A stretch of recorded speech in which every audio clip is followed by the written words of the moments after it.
नमस्कार दोस्तों, आप देख रहे हैं आपका चैनल सब हिंदी। यहाँ मैं लाया हूँ आपके लिए चाइल्ड पेडालॉजी। यह है लेक्चर नंबर 4। तो चलिए शुरू करते हैं। बुद्धि का मापन।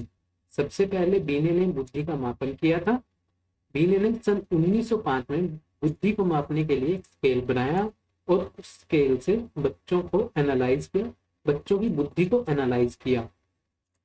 बीने ने जो स्केल बनाया था उसका नाम था बीने साइमन स्केल।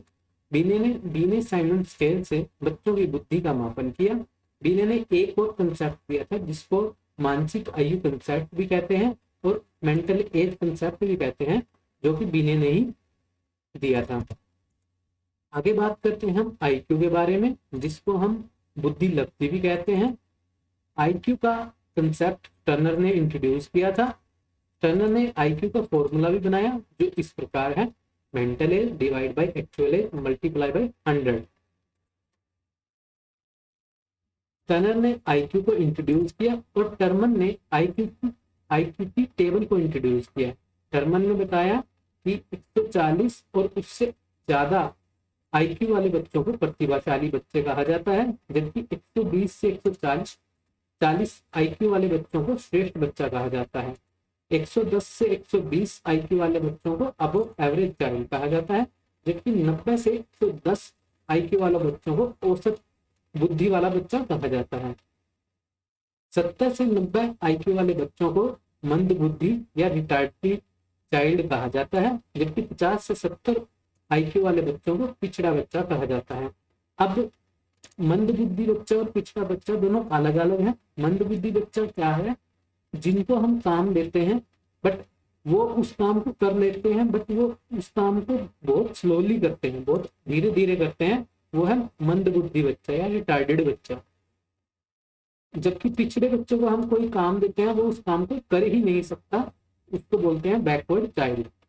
25 से 50 आईक्यू वाले बच्चों को मूड व मूर्ख बच्चा कहा जाता है, जबकि 25 से कम आईक्यू वाले बच्चों को जड़ बुद्धि बच्चा कहा जाता है।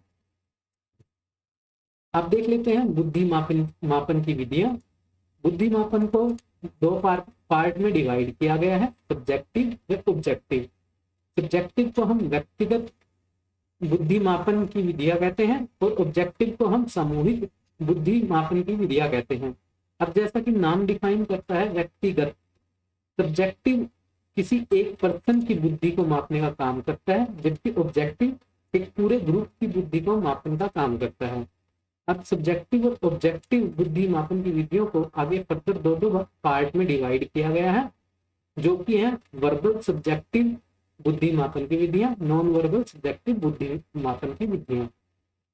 वर्बल ऑब्जेक्टिव बुद्धि मापन की विधि और नॉन वर्बल ऑब्जेक्टिव बुद्धि मापन की विधि देख लेते हैं। वर्बल सब्जेक्टिव बुद्धि मापन की विधि, इसमें जो बीने साइमन स्केल और स्टैनफोर्ड बीने स्केल, ये दो स्केल हैं जो बुद्धि मापन की विधियां हैं। वर्बल सब्जेक्टिव की और नॉन वर्बल सब्जेक्टिव की वेस्टिबुलर वैल्यू टेस्ट और पोर्टियस भूल भुलैया टेस्ट, ये दो नॉन वर्बल सब्जेक्टिव बुद्धि मापन की विधियां हैं। Verbal objective army alpha test, सामान्य वर्गीकरण test. Non verbal objective army beta test और शिकागो परीक्षण टेस्ट। जैसा कि मैंने आपको पहले बताया था, व्यक्तिगत या सब्जेक्टिव बुद्धि किसी एक पर्सन की बुद्धि को जज करने के लिए होती है और ये एक समय में एक ही पर्सन या एक ही बच्चे की बुद्धि को माप सकती है, जबकि ऑब्जेक्टिव एक समय में पूरे ग्रुप की बुद्धि को मापती है।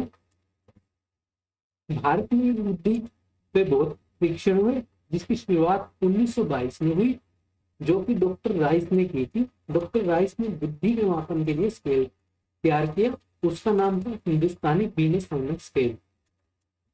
अब संवेगात्मक बुद्धि, डैनियल गोलमैन ने इमोशनल इंटेलिजेंस का कंसेप्ट दिया था। इसके बाद आता है सांस्कृतिक बुद्धि। सांस्कृतिक बुद्धि का सिद्धांत कैटल व रेबन के द्वारा दिया गया था। कैटल के प्रोग्रेसिव मैट्रिसेस, जो कि सांस्कृतिक बुद्धि से रिलेट करती है, वैसे ही रेबन की सांस्कृतिक मुक्त बुद्धि परीक्षण भी सांस्कृतिक बुद्धि से रिलेट करती है।